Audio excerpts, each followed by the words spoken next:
Hey, welcome back. We are going to talk about estate planning. And Brittany, this is a topic that is for everybody, not just the wealthy. You are an attorney and the founder of Peaceful Warrior Law.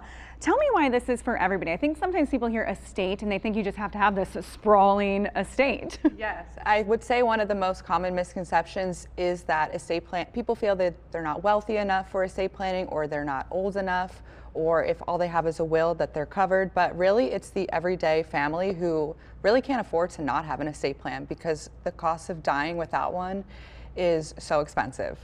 Well, I was doing some research and I was looking at your website, and one of the things that came up is even if you have a will in California, you could still end up, or you will still end up in probate court. So I thought writing a will handled everything. That's not the case. No, yeah. So many times I hear people say, well, I have a will, so I'm covered. And the truth is if all you have is a will, you are guaranteeing that your family will have to go to court when you die for you to pass down your assets to them.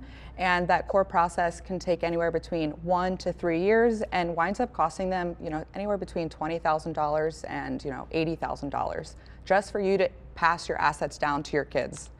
So when should families really begin having these conversations, or at least consulting you? Yeah, any major milestone event in their life, the birth of a new child, upon getting married, planning for retirement, purchasing big assets, a new home, those are all kind of triggers to touch base and see, like, what kind of plan do I need to have to make sure my family is protected.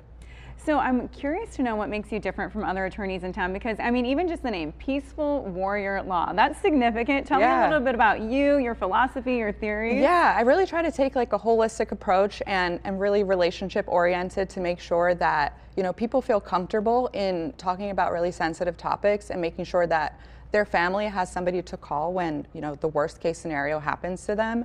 And so I really try to be that person to ensure that their plan's actually going to work when they need it to work. I see so many plans where they're kind of like not fully complete, and the attorney really did no follow-up to make sure that the family was protected. So, have a process that really makes sure from, beginning to end that their plan's going to work, to keep them out of court and out of conflict.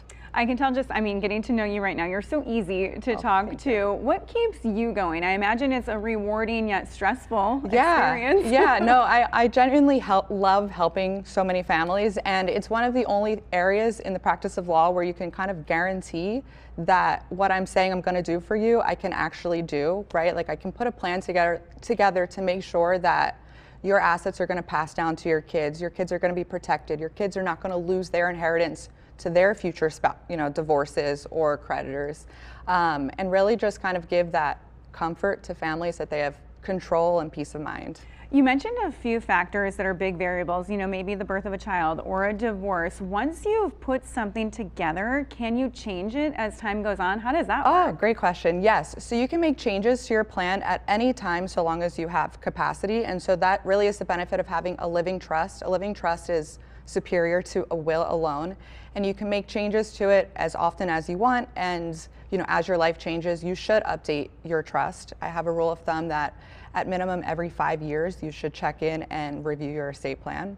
Okay, this is, we're almost out of time, but quick question for you. Some people are very private, some people are very open with their family. Is one better than the other? Should parents be open with their kids? Do they keep it under the vest until they're gone? I see both sides, but the saying of the only two certainties in life are death and taxes. So it's kind of an inevitable scenario. So at some point, you really should have conversations with your family about what's going to happen to make sure that everybody knows what to expect, so that they're not fighting or spending more money than they need to, because grief is one thing, but then grief and money together is not a great combo. Okay, wonderful. Well, we had your website up on the screen so people can reach out to you, Brittany. Yes. Thank you so much for your time and advice today. Well, as the Localist SD continues, we explore how AI is impacting education. An AI visionary joins us live next.